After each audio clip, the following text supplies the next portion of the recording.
The following podcast is a deep, shallow dive production. And you're going to love it. Okay, let's go.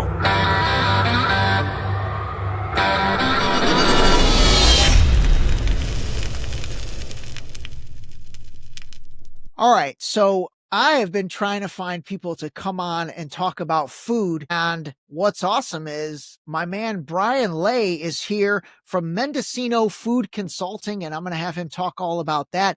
But ladies and gentlemen, we've got a food scientist today. And this is fantastic because as you and I talked before we got on air, the goal with everything Deep Shallow Dive is just to help people understand what's going on, whether that's geopolitically or whether that's what they're putting into their body, the way they're shopping for food, understanding the back of a nutrition label and all that. So, Hey man, welcome. I really appreciate it. Why don't you maybe give a 2-second blurb so people can kind of get to know you a little bit, and then we'll jump into some food. Yeah, sounds good. Yeah, honestly, I'm Bryan. I graduated with my PhD in 2020 in food science. And since then, I've just been helping companies develop food products. And, honestly, sometimes you get to know a little bit more how the sausage is made. It's good to inform yourself. And I realize that a lot of people don't have the same knowledge that I do. And it's important for us to all kind of help each other get a better understanding of, a lot of the things that goes on behind the curtain. Yeah. All right, let's talk about how the sausage is made, literally and figuratively. I'm trying to figure out, why is this country so fat? Okay. And for me, it really comes down to two things, and it's not rocket science. It's calories in, calories out. So calories out, I talk a lot about step count, daily movement, sweating, making physical fitness, and quite frankly, having your body move as part of your daily regimen. But obviously, the food is so important. So talk us through this food scientist stuff. What are they creating? Is it shit? Are they just adding stuff to preserve the product so it lasts longer? Are they adding stuff to make it taste better, to make it look better? Talk us through all that stuff. Yeah, absolutely. Like you said, taste better, look better, last longer, you name it. But the big one, cheaper, right? Like anything that you can do to make it cheaper. And I think what the sad part about our industry is that I think a lot of people come in as food scientists hoping that they can make a difference, right? Yeah. Like, I don't think anyone comes in is like, I'm going to spend my degree, making shitty food for people, because like they could be doing something else. Let's say like these are smart people. The issue it comes down to is, we live in a world where the food industry, razor thin margins, everyone wants their cut. A lot of it is marketing, right? A lot of it goes to, shareholder and the different corporate teams. The amount it takes to make food, like the actual serious cost, is like minuscule. At the end of the day, it might be like 10 or 20% of the price, right? Because we're getting ingredients from China. We're getting ingredients, we've got tons of soy, we got tons of corn. And so literally everything we're trying to make from these two things because they're super cheap.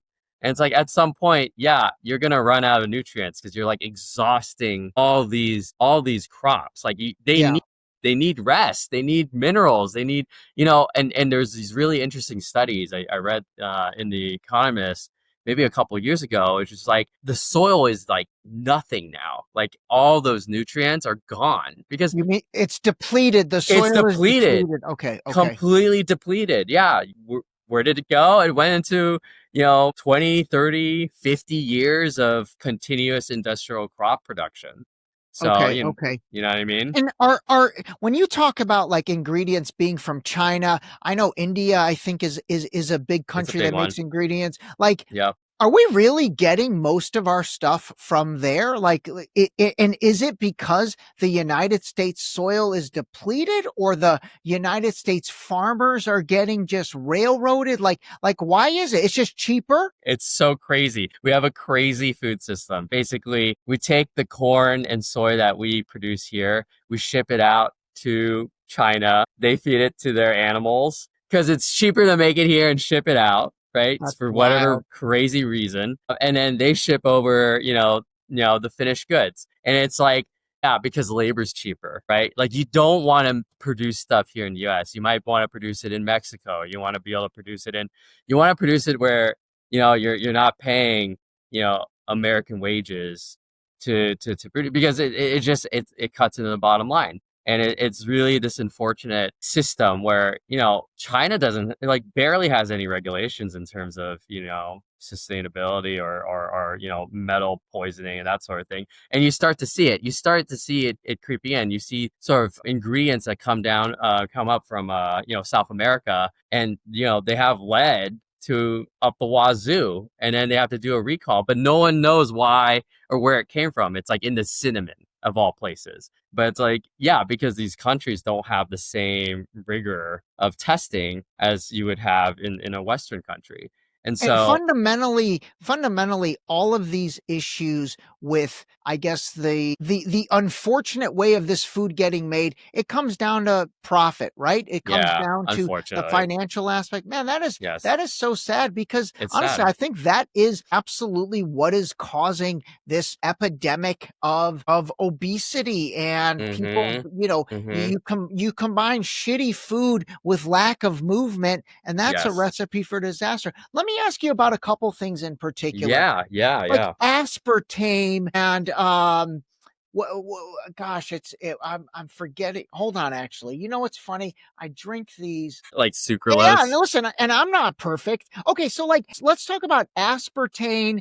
And then sodium benzoate, potassium benzoate, the preservatives.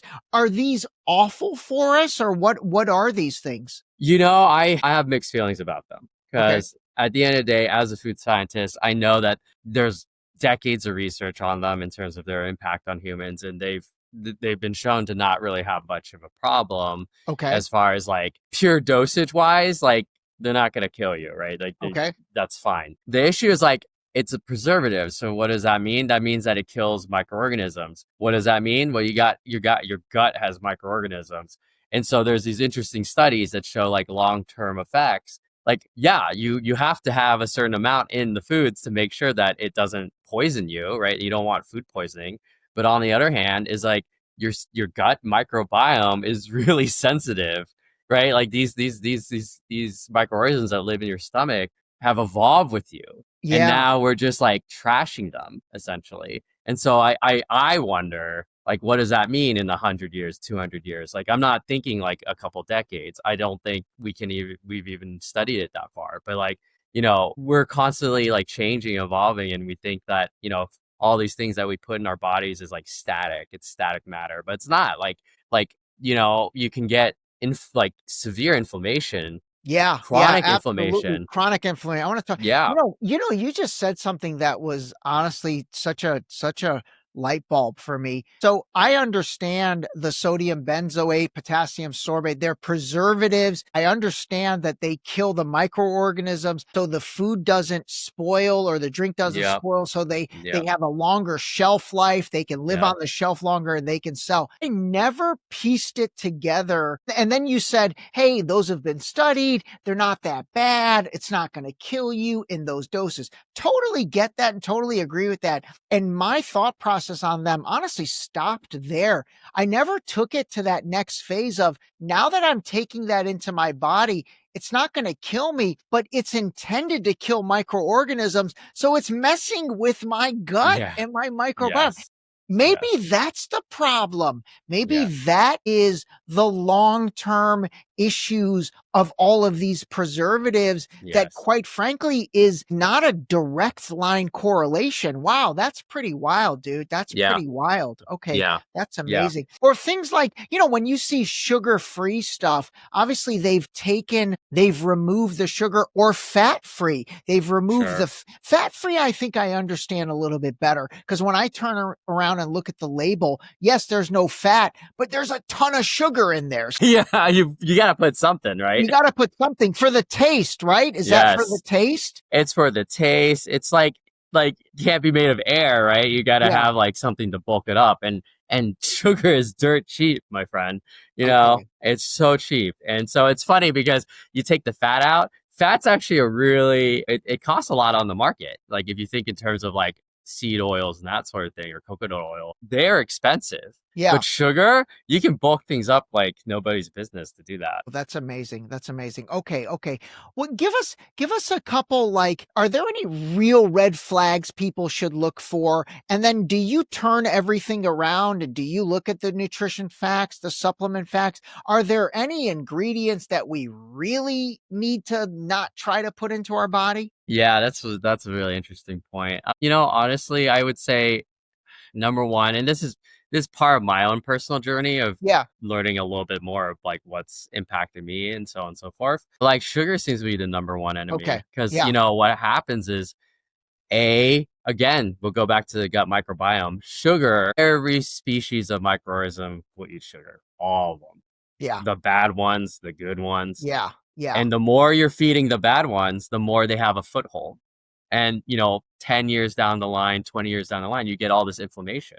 Yeah. Right. And that inflammation is like the number one killer for everything, like cardiovascular disease, diabetes, you know, even cancer is all like the etiology of it is derived from inflammation. And I studied this. This was my PhD, I studied like the effects of plant-based foods and ingredients on inflammation. And, you know, at the end of the day, like the gut microbiome, like this thing has been around for millions of years, ever since we started as humans. It's a fine-tuned machine. And we're just like we're basically throwing gasoline and like just thinking, whatever. That's crazy. And sugar's that number one killer. I mean, listen, I've talked about sugar. I've done a dedicated episode on sugar. I really want to keep hammering that home. I personally, you know, when I do turn things around and I look at the nutritional facts or even the supplement facts or whatever set of facts are on there, I look for sugars. I look for added sugars. What about these alcohol sugars? You see these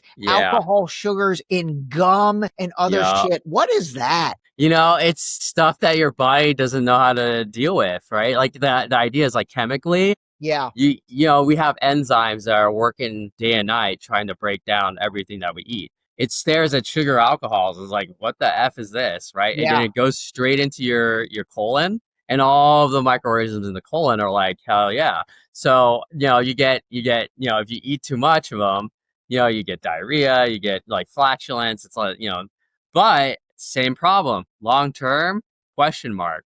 What does that mean? We're basically living experiments. You know, biological experiments. Yeah, long-term question marks. We are biological experiments, and that applies to the COVID vaccine. We are living that too. But I digress. Okay, let me ask you about, let's talk about the plant-based stuff. And you know, like a few years ago, I don't think it's as big now, but like Impossible Burgers and Beyond Meat and those things came out. Gosh, at the time, my girlfriend at the time was a vegan. So like we were eating Impossible Burgers and Beyond Meat burgers and all that. And I'll tell you my biggest litmus test on food. It's not while I'm eating it, but it's the next day when I go number 2. Yes. When I would eat a Impossible Burger or a Beyond Meat burger, that next day number 2 was horrific. Like just awful. And I tell everybody now, I'm like, if you should be looking at your number 2 every morning. 100%.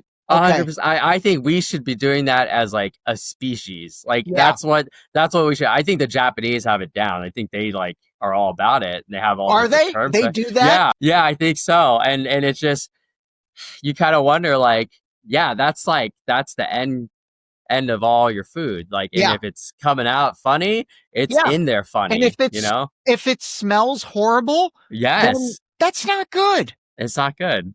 Okay. It's not good. So talk to us about like, these plant-based stuff. What are your thoughts on that, on those? Same deal. It's like, it's such a big question mark for me, because I would say we've had plant-based foods, but they're whole foods.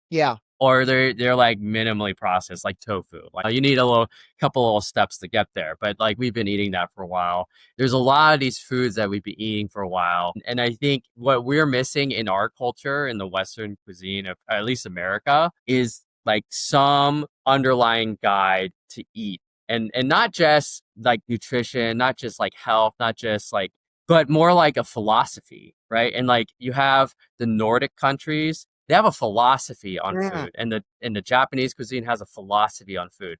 And it's that idea of like, it should feel pretty decent to you in your body. Like you should not be feeling bad after eating. And to me, if you're putting something in there and it's wrecking things up, I mean, that's a problem. I mean, and to the point of all these plant-based companies, I think the mission is important, like sustainability. I think that is a key. But getting there, it's like by any means necessary. I think that's an issue. I think we have to look at it more holistically. Like, how does this impact everyone? How does it impact like the society that we live in? Like, you can't just like shovel like something that was like made in a refinery. I think that there's something wrong with that. As far as totally. Like, our idea. Those I mean, particularly the Impossible Burgers and the Beyond Meat Burgers, I would turn those around. I couldn't even pronounce the ingredients. I'm like, oh my God, I've never seen so many consonants in one word. This would be like amazing if it was on Jeopardy, and it's like, I'll take a C and there's like 27 of them. Yeah, exactly. That's crazy. Okay. So a lot of that stuff seems like, again, marketing, again, it comes back to marketing. What about, I think you and I initially got connected because I put out a request in regards to fiber. Do you have any thoughts on fiber and then things like Metamucil or a fiber supplement? Yeah, again, it's so interesting to think like we come from a world where like we try to like keep everything a single bullet, like a silver bullet. Like, okay, we don't have enough fiber, so just throw in a bunch of fiber, right? Or like, I don't have enough protein, so just throw in a bunch of protein. But food is complex, right? Like it comes in like, there's all these aspects to them. And then like for fiber, in that case, you don't get just one kind of fiber from plant-based sources or, fruits and vegetables and that sort of thing. There's all sorts of different subgroups and categories of fibers. Some fibers feed certain types of microorganisms. Some other fibers feed other types of microorganisms. It's really complex. And we've learned over the, last couple of decades, especially with its interaction with the gut microbiome. I'm just going to keep harping on the gut microbiome here. Okay. So the gut microbiome, okay, it's huge. Like the number one reason why fiber works at all is because the gut microbiome eats it. Okay. Like we don't eat it. We have nothing to do with it, but it goes down into our colon, and the bacteria there, they eat it and they convert it into these compounds called butyrates. And these butyrates are what reduces inflammation. Like it has been shown that if you're just eating the right amount of fiber for years, for decades, the probability, the risk of you getting any of those chronic diseases that we're talking about, obesity, even diabetes and cardiovascular, it drops because that butyric acid or that butyrate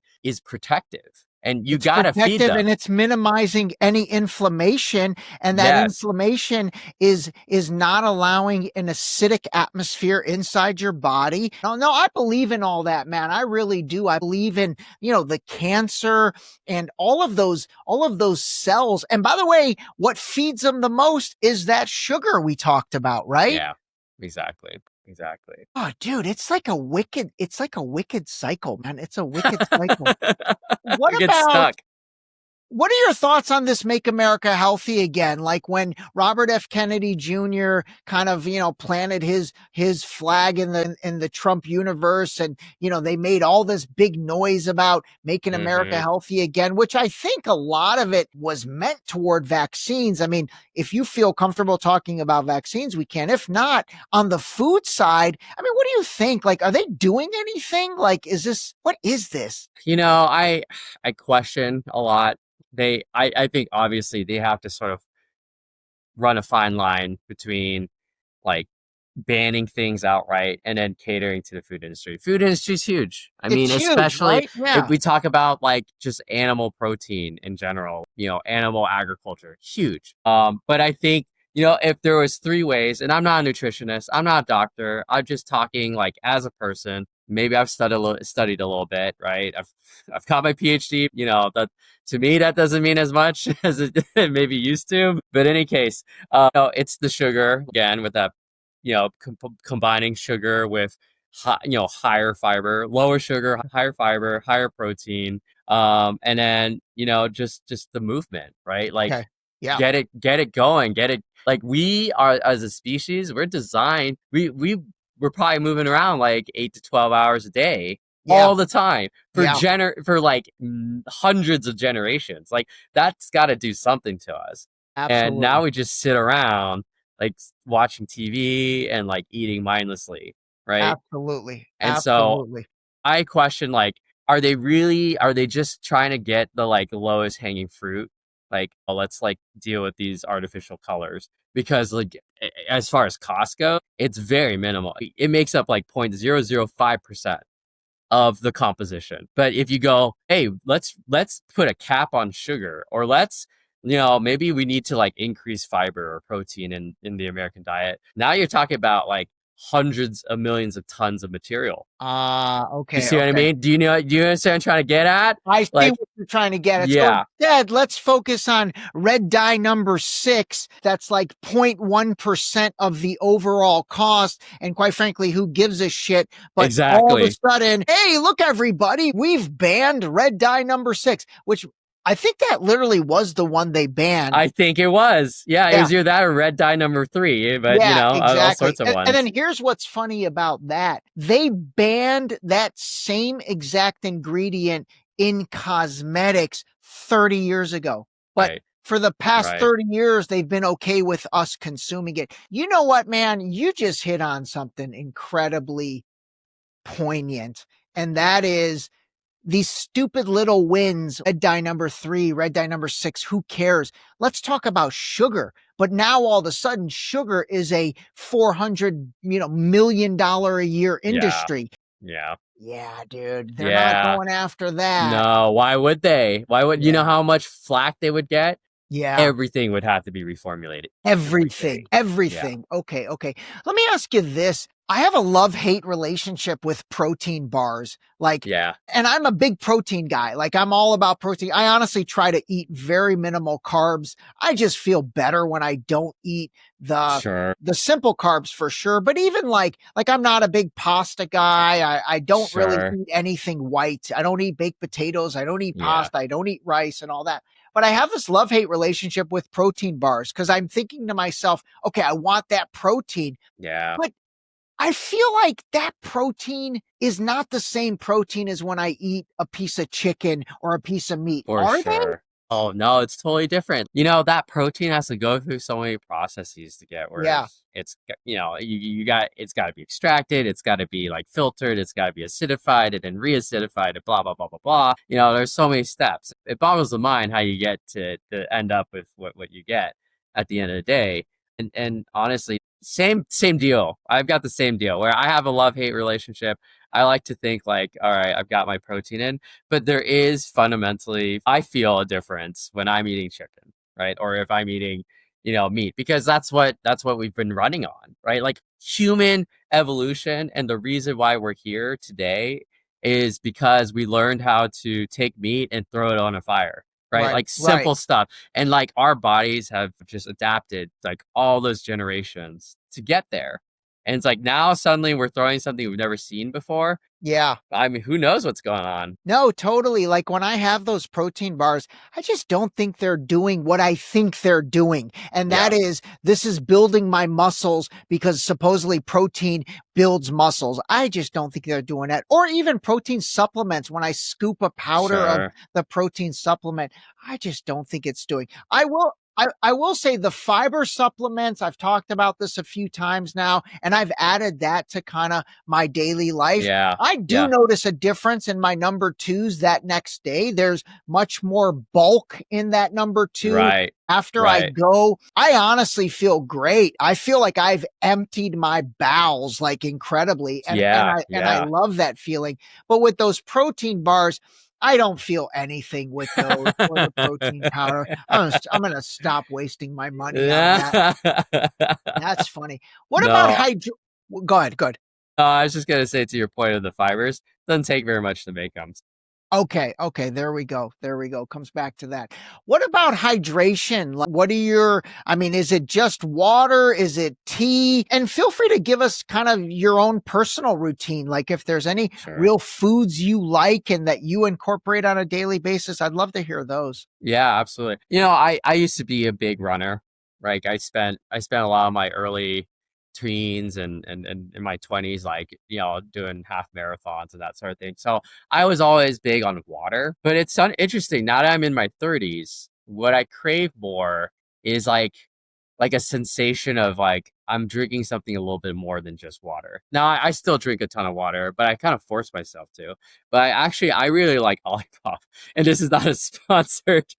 I don't know. I mean, wait, I didn't hear you. You like what? Olipop. Olipop. Okay, yeah. Yeah, You know what? I want to ask you, sparkling water, is the carbonation process, are there anything, I drink a ton of sparkling water. I really do. Yeah. So is there anything I should worry about there? I don't think so. I mean, okay. It's just not that much. Okay. The carbonation process is like not that big of a deal. And, it's pretty good. Okay. I wouldn't worry too much about it. Yeah.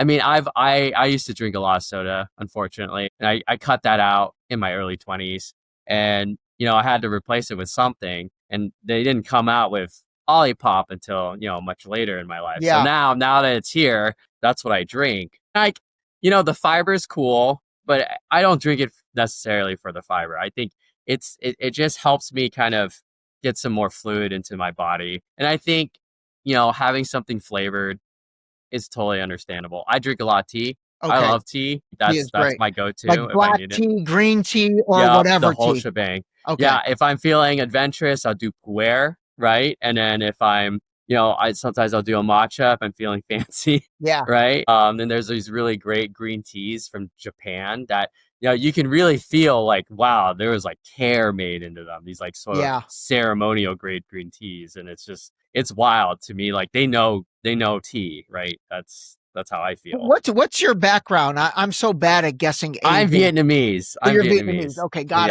it. Yeah, I feel like that Asian culture, though, they really do have a better relationship with food. Japan in particular, I think there's a real respect to food where it's not just for functionality, what I mean? Exactly. And I look at countries in Europe, and I look at these small little bodegas and the way people shop and the way people eat. It's almost like they're either shopping and eating for that day or maybe a couple days. And here in America, and I am so guilty of this, me too. It's like we shop with Costco and buy $400 worth of stuff and have 2 refrigerators and a freezer, and we've got enough food to like last through the winter. But that's terrible. That's really terrible. That concept of the way European countries and like these small little cities and towns that you're going to the bodega and you're buying tonight's meal and you're eating it. That's just so much healthier. Sure. And I have a theory about that. Okay. Which is that, of course, like Europe is a lot smaller. Yeah. Distances doesn't take much to get from, village A to village B. They've been there for like about at least 1,000 years, each country. In the United States, the history is really built around this idea of like, go west, manifest destiny. And, when it comes to that, food became really about survival, right? How do you preserve it? How do you make sure like you get that dried, like bison meat? It's all about like, it's very utilitarian. That's right. It's very utilitarian. And I think we adopted that like unconsciously. Like that just became like the sort of our philosophy. It was like, get it done, right? Like, I don't care where it came from. I don't care if it's raccoon meat for all, like I need to survive because I'm out west. I'm in, desert town, like, cowboy city, right? Yeah. And, I need to go like 200 miles on my horseback. I don't really give a rat's ass about like how it was made. And so I think we've just like garnered this sort of feeling for that versus like these countries settle down, go out. This is like a ceremony. This is like, let's like the food we love, and it's important to love food. I think that's the other thing is we don't really make tasty food. Yeah. Like we work really hard to like make it tasty, but it's like, it's not like crafting like this like 42-hour broth, pork broth to make ramen, right? It's not like let's like let this age for 5 years. Yeah. And then let's give it a shot. And again, those Asian cultures definitely are way better than that. What about salt? What are your thoughts on salt? And is that something that, I mean, I know the body needs a certain amount of salt, but I feel like salt's another killer. Yeah, it's crazy. I mean, certainly there's like a lot of medical research around that where like, if you're only really for people who have like poor kidney function. But I think like at the end of the day, like if you hit a certain limit, at some point your body just can't take it anymore, right? Like just like any other system, you can't just dump. Like if you dumped a bunch of salt in the river, everything dies. Like, and so that kind of gives you an indication of what could happen, right? And there's a lot of different forms of salt. I think we take it for granted, this idea of like salt's just salt, but like apparently if you get salt from, let's say, like soy sauce or miso, there's all these compounds in there that are produced during the fermentation process that actually help with cardiovascular conditions. And they improve the flavor in such a way you don't need extra salt. I mean, it's just like, and the same goes with some cheeses too. And so like, I think a lot of that has to do with the fact that we don't do a lot of fermentation in this country. Fermentation is like the basis for a lot of cuisine. Really good, right? Like it's so good. Like kimchi. Kimchi, yup. And then you got your sauerkraut from the Germans. Sauerkraut, yeah. Like that's huge. The French like love to let things sit and die. So yeah, that's interesting. Whether it's meat or cheese. I actually eat a lot of kimchi. That's kind of part of my things that I consume. I'll have to add sauerkraut to the mix. And I do that because I've read that really helps the microbiome, and that kind of helps with gut health and those bacterias and those organisms. Okay. Good stuff. All right, people, let me give a recap of where we are. Get rid of sugar. Sugar's number one. Keep an eye on that. Add fiber to the mix, right? That's a good one. Yep. And movement, of course, is a non-food, but get out there, move, get off your ass and get out there, move, get your 10,000 steps in.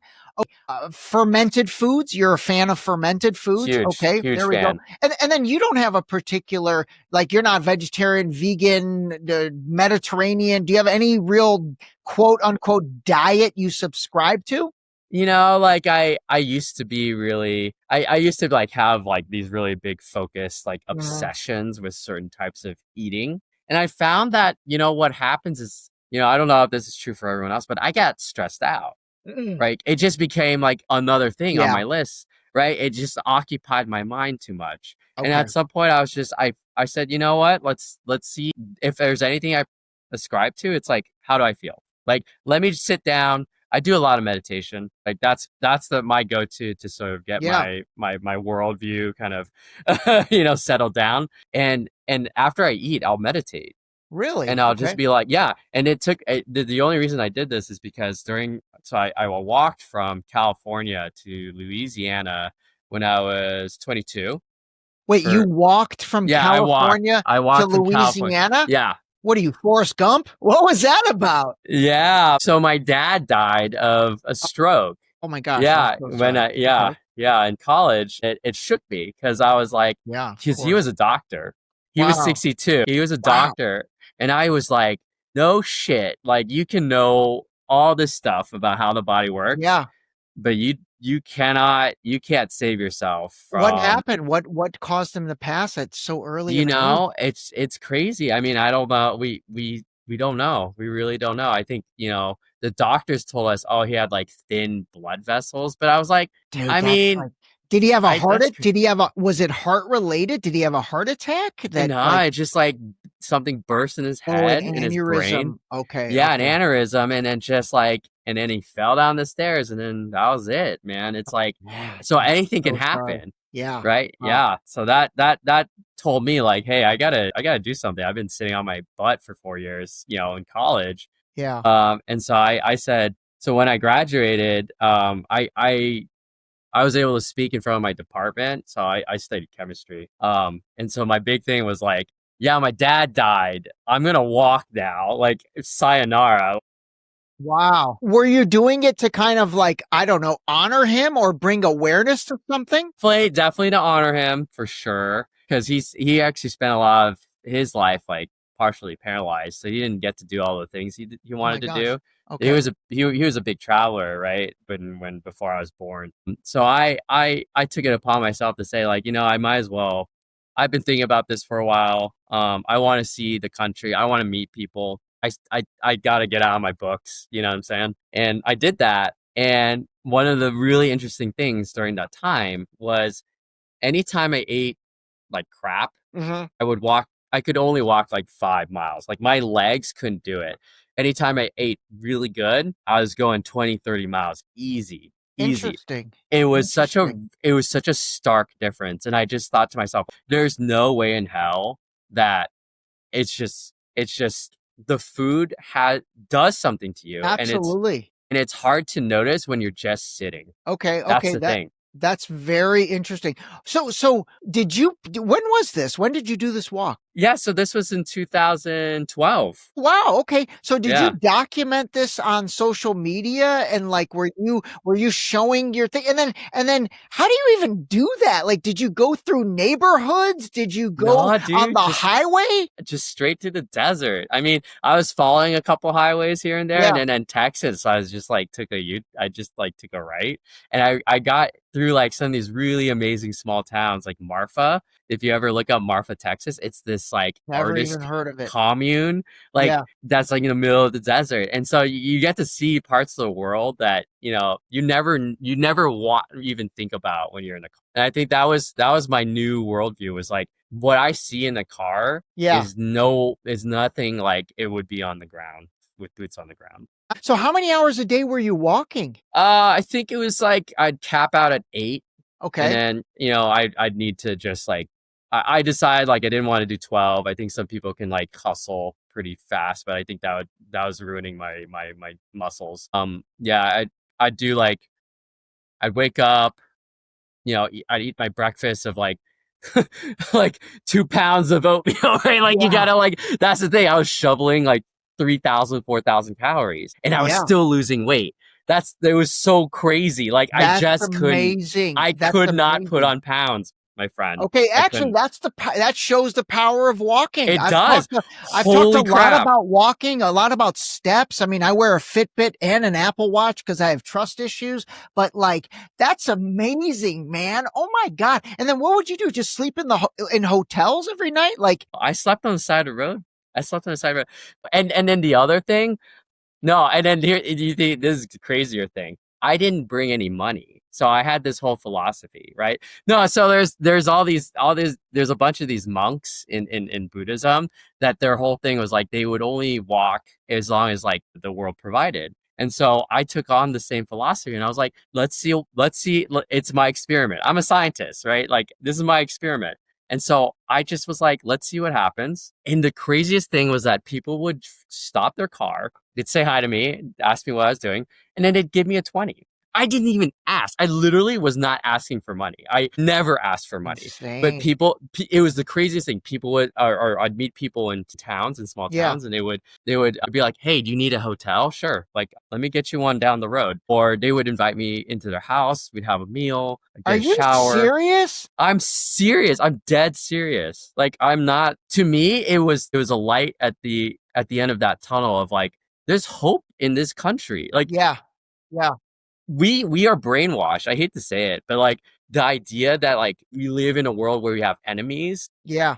Of course, that makes it easier to manipulate us. But like, if you talk to the person next door and you bring with them your like honest, authentic self. Yeah. It opens doors. Like this is amazing. Holy shit. Wait, tell me the route again from where to where?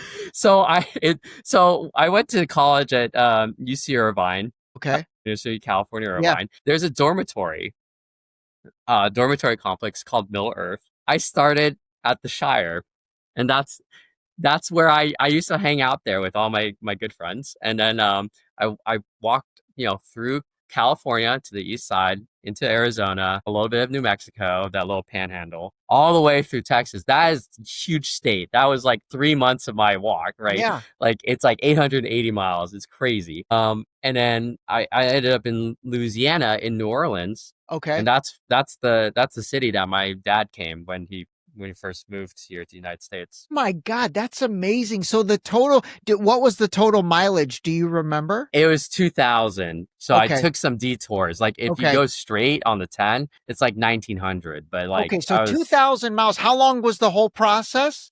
It was 6 months. I took breaks. 6 months. Yeah, 6 months. This is insane. And you literally, of that 6 months, you slept on the side of the road many a night? Yeah. What about clothes and shoes and like socks and like? This is a funny story. So Bryan, this is insane. We'll have to revisit it. This was not in the deep shallow dive pre-podcast questionnaire.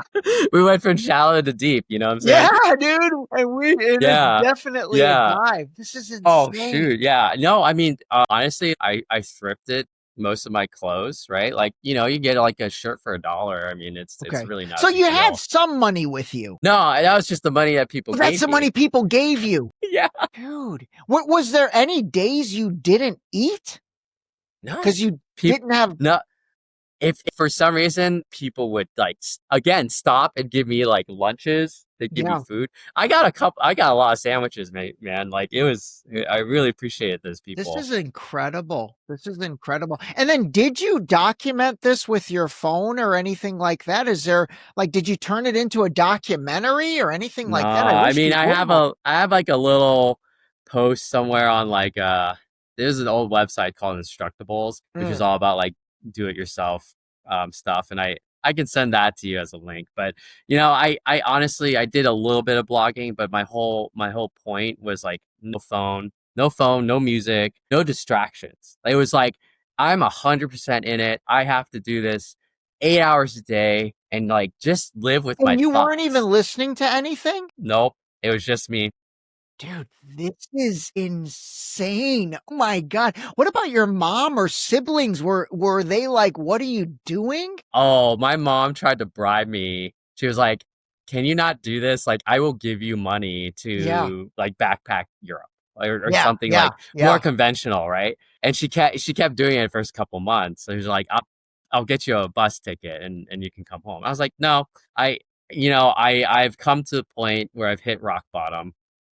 Or very close to it. And I was like, if I don't do this, like, were you going through I mean, I know your dad's passing, but like, were you going through something? And you don't have to get into whatever. No, I mean, no, of course. No, I mean, I think for me, it was this idea of like, I was a great student. My parents always wanted to be a doctor. I was like, no, I'm not going to be a doctor. I'm going to forge my own path. And that path was more about like, I want like a PhD in chemistry, which I ended up like dropping out of. By the way, there's a whole other story there. But the idea there was I felt confined by the idea that what was really important was like getting a job, getting married, and like going through the whole motion. Yeah. Because I felt like it was like a story being given to me of like, this is how you're supposed to live.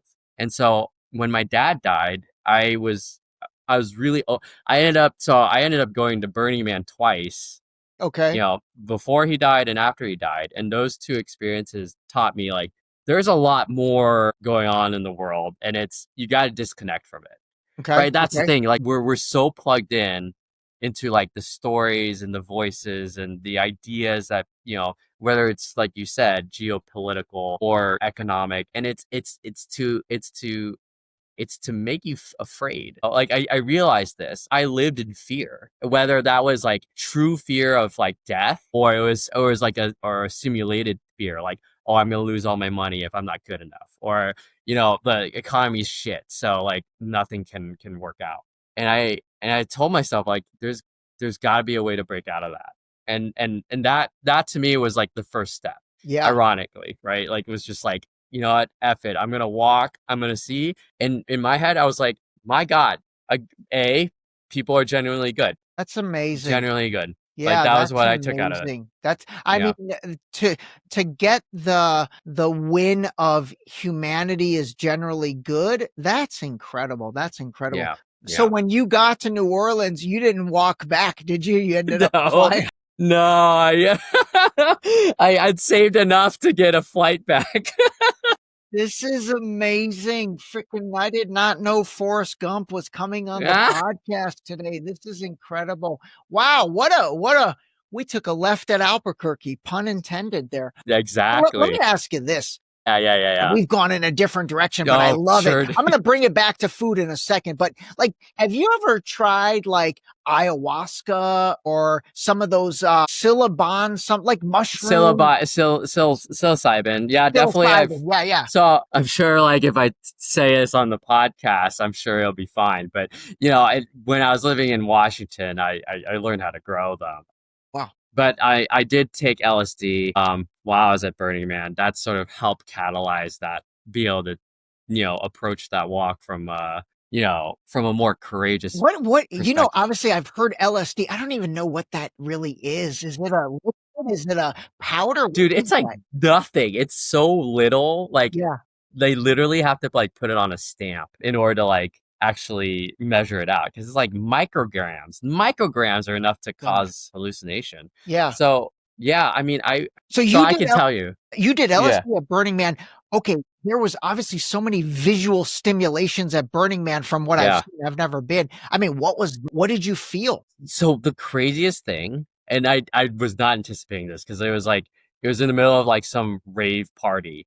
But I was like, you know what? I'm just going to sit here and meditate. And the craziest thing was, like, under the influence, I could visualize a perfect Buddhist mandala. I don't know if you've seen those. They're like extremely complex, and there's a lot of detail, and they look like fortresses, basically. Okay. And I was able to like see it completely, and I was like, how the hell is this happening? So I was playing around with different, like, and it was weird. Like, you get this feeling of like time changing or reversing. That's like a really strange phenomenon. Definitely there's a lot of visuals, but I think they're more like distractions. I realized, like, the voice in my head wasn't me. I think that was the biggest takeaway. Was like, because you can, like, people outside of you or things outside of you can influence that voice. Like, I realized, like, if you're really afraid, or if like you're watching TV or something like that, it gets in there. And I was like, I'm just the one that's listening to all that. Like, and I was like, and I have control. I can actually. But you could hear that voice talking to you when you took the LSD. Yeah. And I separated from it. I was like, interesting. That's not me. Yeah. That's actually like, that's just like brain chemistry. Like, I'm actually the one that's listening to it, and the one that's seeing everything and watching everything occur. And I was like, oh, and I can respond not reactively, but I can proactively say, like, this is how I want to approach every moment. Got it. Interesting. Were you just sitting down, or like when you're on LSD, what's that protocol? Everyone's got their own way of doing it, right? Yeah. And I think for me, it was very spontaneous to just like settle down, even in the chaos of like, techno music and raves and all sorts of things, like, and hot girls everywhere, like, barely clothed, right? Yeah. And it was like, I was like, that's just distraction. Yeah. Like, that's just like the lights in the mirror. Like, what's real and true is like whatever's happening right here. And I think that helped me kind of make that connection. Well, we'll go back to food, right? And make that connection to food. Was like, I can feel what the hell's going on here. And as so long as I'm not distracted by the world of like pornography or women or, television or whatever it is, I can pay attention. And then the message is there. It's always telling you like what's good. Interesting. And was that a spontaneous decision to do that on the spot, or did you go to Burning Man thinking, I'm going to try LSD? No, I think there was an opportunity, and I can tell you I realize my life is kind of all over the place. I love it. When I was this is so real, dude. This is real talk, crazy. Man. I appreciate it's real talk. Real talk. So when I was a kid in high school, I was one of those nerds, right? And I did science fairs and that sort of thing. And I did science camp. And one of the science camps, they gave me the opportunity to meet a bunch of these Nobel laureates at this dinner, this like big fancy dinner. And one of them, because I can barely remember his name right now, but he invented the way to make DNA, basically to clone DNA. Okay. Right? He was the guy who invented it. And his story was that he dropped LSD one day while he was like driving home, and he was like, "Holy shit, that's how you do it." Wow. Like he put all the pieces together because they'd been trying to figure this out for decades. And he was like, "Oh yeah, just do this, this, and this. And we just got to find that." And I thought that was so fast. And I ended up meeting him there. And I was like, holy shit. Like, and you know what my project was? On LSD. I was presenting. I had this whole this fucking molecule, this giant molecule I built. Yeah. And like this model of LSD. And like it like carved something in my brain. I was like, there's something important for me to hear about this thing, you know, because there's just too many weird coincidences. And that's the thing, like a lot of my life has been just these coincidences. Because like I meet this one person and then I have to do this one thing, and then all of a sudden everything shows up as if it's supposed to. That is incredible, man. That is wow. Okay. It's crazy. I love it. All right, but the ayahuasca or psilocybin. I mean, I have friends that keep trying to get me to do that stuff, and especially me. You know, I don't know how much of Deep Shallow Dive you've consumed, but you know, I get into a lot of things, and gosh, this is going to be like episode 360 something. So I've talked about a lot of things, and I'm super open about absorbing new experiences. Yeah. And so I do have two friends in particular who are like, you will get so much out of doing these. They're big. One's big on ayahuasca. One's big on the mushroom psilocybin, I guess. Sure. I don't know, man. I'm such a chicken shit about stuff. I'm like, I'll tell you what, as a scientist, right? Like as a scientist, if you're going to do any of those three, between ayahuasca, LSD, and psilocybin, I recommend psilocybin only because it has been part of our like ancient history. Okay. One. Two, it's a lot easier to dose. Like ayahuasca is like all or nothing. Like you got to like knock it out of the ballpark or you're going to be sick for weeks. Yeah. For days. Yeah. And then LSD is like, you can't turn it off. Like you're in it for 8 hours. And if you get a bad trip, you're stuck. It feels like hell, right? You don't want to do that. Okay. Psilocybin, 2 hours tops. You can control it. You can microdose and just get, like, I would say start with microdosing because to me, like that gives you some idea of like, oh, like things are a little more malleable than you think, but it doesn't blow you out of the water. You're like, holy shit, I got to face death now. Like it's at my doorstep because like, until you're ready for that, like that's like kind of insane. Oh, Bryan, this is awesome. Oh my God. Talk about a freaking curveball. I love it. Left and then left. Yeah, exactly. All right, let's get back into the food. I'll ask you two more things.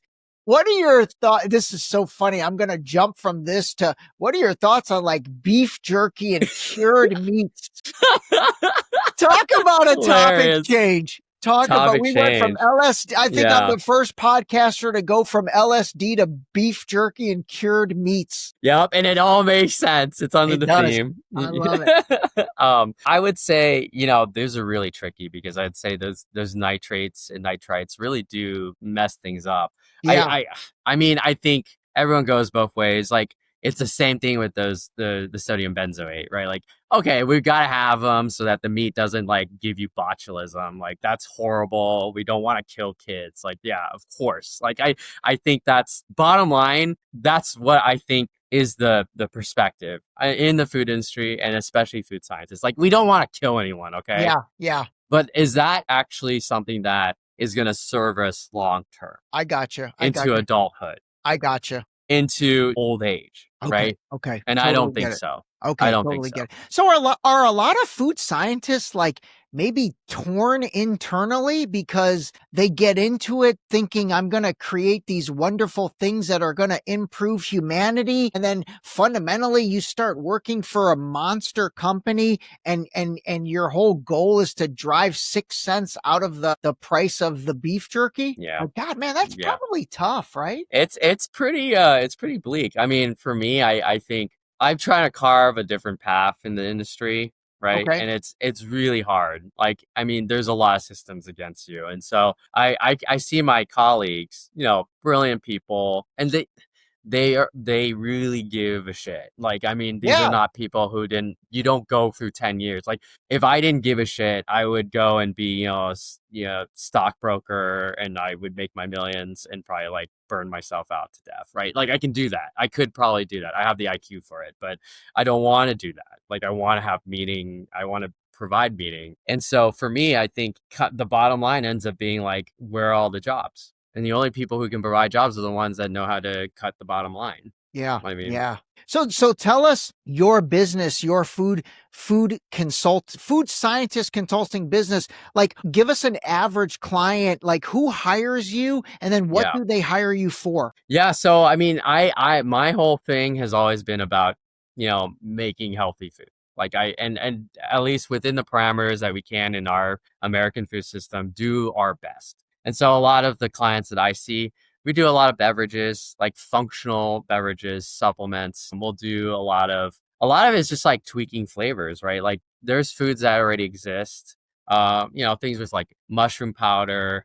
or nootropics, and they just taste like garbage. So we got to figure out a way to, make it palatable, because people don't, I mean, at the end of the day, and this is like survey after survey after survey, they buy things for taste and flavor. Yeah. Right. Totally. For better or worse. All right, fine. I can at least like hide like decent things underneath.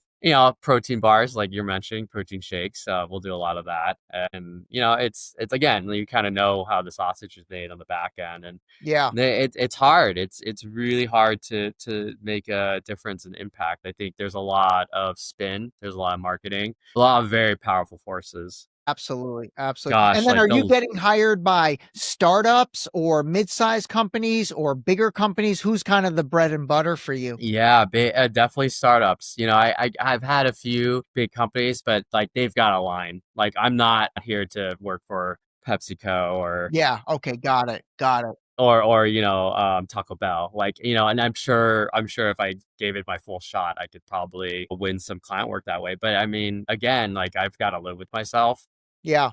And it's really hard to think like if I'm making food that I wouldn't eat myself, that's a problem, right? To me, the where all the Venn diagram. And by the way, just meaning, so people heard that properly, what Bryan said, if I'm making food that I wouldn't eat myself, that's a problem. I love that, dude. I love the integrity in that statement. That's amazing. That's amazing. Oh man, what a doozy of an episode. This was fantastic. Listen, man, I first of all, I appreciate your authentic nature in general, but just even opening up about all of that, I honestly, obviously I didn't know any of that and wasn't expecting any of that. But you know what, man, you brought such a real component to this conversation that I hope your credibility was already there, but with me, it's cemented even more because of just how real you were about the stuff we didn't even intend to talk. So anyway, hey, I have to say, I appreciate it, Ray. I mean, I don't necessarily do this for anyone, right? Yeah. Like, for me, it's like, obviously you get it and you appreciate it. And 100%. I can tell, like, me saying it, like, makes it absolutely, man, absolutely. And you know what, I mean, I lost my dad 10 years ago, so anyone that wants to talk anything related to losing a parent, especially a father, since that's what we've both gone through, I'm all for that 24/7. Here's what we'll do. I have a feeling I'm gonna get a bunch of questions, probably a bunch of LSD related questions, but also maybe some food related questions. Maybe. Listen, you're a legend, dude. You're awesome. I want to have you back on. And I actually have a bunch of I'm going through a process where I'm really trying to, like, again, help people make sense of their food intake, their geopolitical intake, their everything intake. Sure. So if you're up for it, I'll gather questions. I'll put some questions on my own, and then maybe we'll do a secondary episode and kind of really dive into some specifics. Yeah, definitely. It's funny, like, I really got into my dad. Actually, I just lost my mom last year, and dude, I'm going to Burning Man again this year. I haven't been in My 14 goodness. years. So Yeah. whatever we do next episode, we can definitely we can speak to that. Well, then you know what? We'll do an episode when you get back from Burning Man, so you can give us your thoughts on LSD Part 2 that you're probably going to do. Oh, man. All right. Listen, dude, you and I are friends, man. You and I are friends. I appreciate it. All right, everybody. I hope you guys enjoyed really 2 episodes in one. And I'll put all of Bryan's information in obviously the show notes. If anybody needs consulting work, actually, I'm going to talk to you a little bit. I've got this liquid vitamin business that I need to reboot, and I'm going to talk to you on that. But anyway, man, I really appreciate it. Call a spade. And thank you, Bryan. Thank you, Ray. It's super fun. It's a pleasure. Yeah. All right, buddy. Hang on the line a second. All right, everybody. We'll talk to you soon. This episode was brought to you by Zippix Nicotine Toothpicks. Zip more, smoke less. Totally satisfying, discreet, and delicious. Zippix nicotine-infused toothpicks are available in 6 great flavors, each containing at least 2 milligrams of nicotine to curb those cravings. Zippix is FDA registered and proudly made in the USA. Use discount code DSD for 10% off your order at zippixtoothpicks.com. Zip more, smoke less, save 10%.